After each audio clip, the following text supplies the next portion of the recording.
Guys, क्या आपको पता है कि डीजल इंजन का आविष्कार रुडोल्फ डीजल ने किया था। सोच की बात यह है कि 1913 में रुडोल्फ डीजल ने सुसाइड कर लिया था। और सुसाइड का रीजन जान के आप लोग हैरान रह जाओगे। रुडोल्फ डीजल को यह लगता था कि जो डीजल इंजन का आविष्कार उन्होंने किया है वो बेकार है, फिजूल है, कभी काम नहीं आने वाला। इसी वजह से उन्होंने सुसाइड कर लिया था, बहुत जल्दी हार मान ली। अब 2018 की रिपोर्ट सुनिए। 2018 की रिपोर्ट के अनुसार पूरी ही दुनिया के 60% व्हीकल्स में डीजल इंजन लगा हुआ है। इसीलिए कहते हैं इतनी जल्दी हार नहीं माननी चाहिए। किस्मत का पहिया कब पलट जाए किसी को नहीं पता। लोगों को टैटू बनवाना बड़ा अच्छा लगता है, लेकिन अगर आप अपनी बॉडी पे टैटू बनवा रहे हो तो पहले इस वीडियो को ध्यान से देख लेना, क्योंकि अगर आपकी बॉडी पे टैटू होगा तो आप इंडिया में बहुत सारी हाई लेवल गवर्नमेंट जॉब्स और बहुत सारी सिविल सर्विसेज में अप्लाई नहीं कर सकते हो। कौन कौन सी है वो सिविल सर्विसेज और जॉब्स, मैं आपको बताता हूं।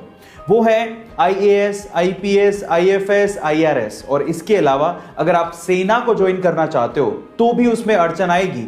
जैसे कि आप लोग भारतीय रक्षा सेना में अप्लाई नहीं कर सकते, नौसेना में, सेना में, वायुसेना में, कहीं भी अगर आपके बॉडी पे टैटू है तो आप लोग उन जॉब्स में अप्लाई नहीं कर सकते। सो बी केयरफुल अबाउट दैट। अगर आपने महाभारत के किस्से सुने हैं तो आपने द्रौपदी के चीरहरण की कहानी भी सुनी होगी, जिसमें कृष्ण भगवान ने द्रौपदी के चीर यानी साड़ी को बढ़ाया था, जिसकी वजह से कौरव कुछ नहीं कर पाए थे।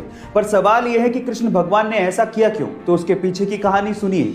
जब कृष्ण भगवान ने सुदर्शन चक्र से शिशुपाल का वध किया था तो उस समय सुदर्शन चक्र की वजह से कृष्ण भगवान की उंगली भी कट गई। द्रौपदी ने अपनी साड़ी का पल्लू फाड़ के कृष्ण भगवान की उंगली पे बांधा था। द्रौपदी से वादा किया था कि हे द्रौपदी, तुम्हारे एक एक सूत का कर्ज हम चुकाएंगे। और इस वजह से चीरहरण के समय कृष्ण भगवान ने साड़ी को बढ़ाते चले गए। गाइस, पुरानी कथाओं को सुनने का अपना अलग ही मजा है। इलाज में होने वाले भारी भरकम खर्च की वजह से आज बीमार होने में भी डर लगता है। इंडिया में आज भी ऐसे लोग हैं जो कि जब तक बहुत ज्यादा बीमार नहीं हो जाते, यानी कि पानी सर के ऊपर से नहीं चला जाता, तब तक वो डॉक्टर, और उसके पीछे की वजह है डॉक्टर की भारी भरकम फीस। लेकिन अगर मैं आपसे कहूं कि इस इंडिया में एक ऐसी डॉक्टर भी हैं जो मात्र 10 रुपए में इलाज करती हैं। जी हां गाइस, आप ठीक सुन रहे हैं, मात्र 10 रुपए में।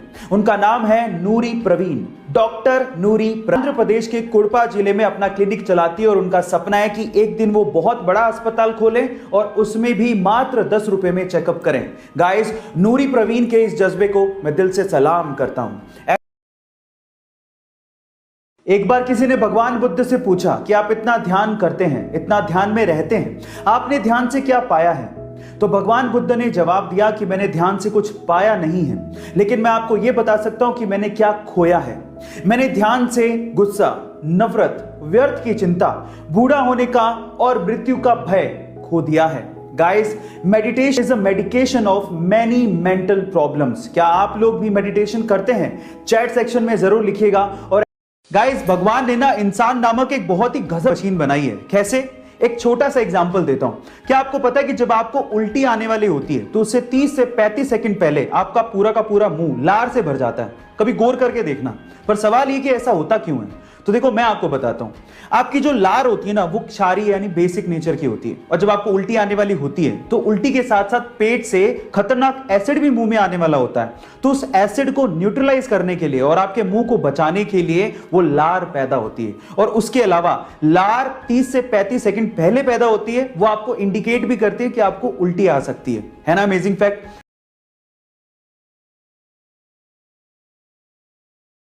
गाइस, बड़े बुजुर्ग कहकर गए थे कि जिस दिन पानी बिकना शुरू हो जाए उस दिन समझ लेना कि कलयुग आ गया। अब कलयुग तो आ ही गया है, सब लोग देख रहे हैं पानी बिक रहा है। लेकिन हम इंसान इससे भी एक कदम ऊपर चले गए हैं, क्योंकि आजकल पानी के साथ साथ शुद्ध हवा भी बिक रही है। खैर, मैं आपको बताता हूं। गाइस, ये सबको पता है कि दिल्ली की आबो हवा बहुत खराब है, लोग को तरसते हैं। अब इसी का फायदा वहां के कुछ लोगों ने उठाया और वहां पर शुद्ध हवा को बेचने के लिए ऑक्सीजन बार्स खुल गए हैं, जहां पर मात्र 15 मिनट अगर आपको शुद्ध ऑक्सीजन लेनी है तो आपको 299 रुपए तक पे करने पड़ते हैं। अब आप सोचिए, इसे क्या कहेंगे, कलयुग या महाकलयुग? इसे व्यंग के तौर पर ही लीजिएगा, लेकिन गौर करिएगा। ऐसे अमेजिंग लाइफ में पॉजिटिव रहना यानी कि पॉजिटिव एटीट्यूड रखना बहुत ज्यादा जरूरी है, और ये सब जानते हैं। जब लाइफ में सब कुछ अच्छा चल रहा होता है तो सभी लोग पॉजिटिव ही थिंकिंग रखते हैं। अच्छा सोच रहे होते हैं, लेकिन जब लाइफ में तकलीफें आती हैं तब पॉजिटिव कैसे रहा जाए ये आप रेस के घोड़े से सीख सकते हो। कैसे, मैं आपको बताता हूं।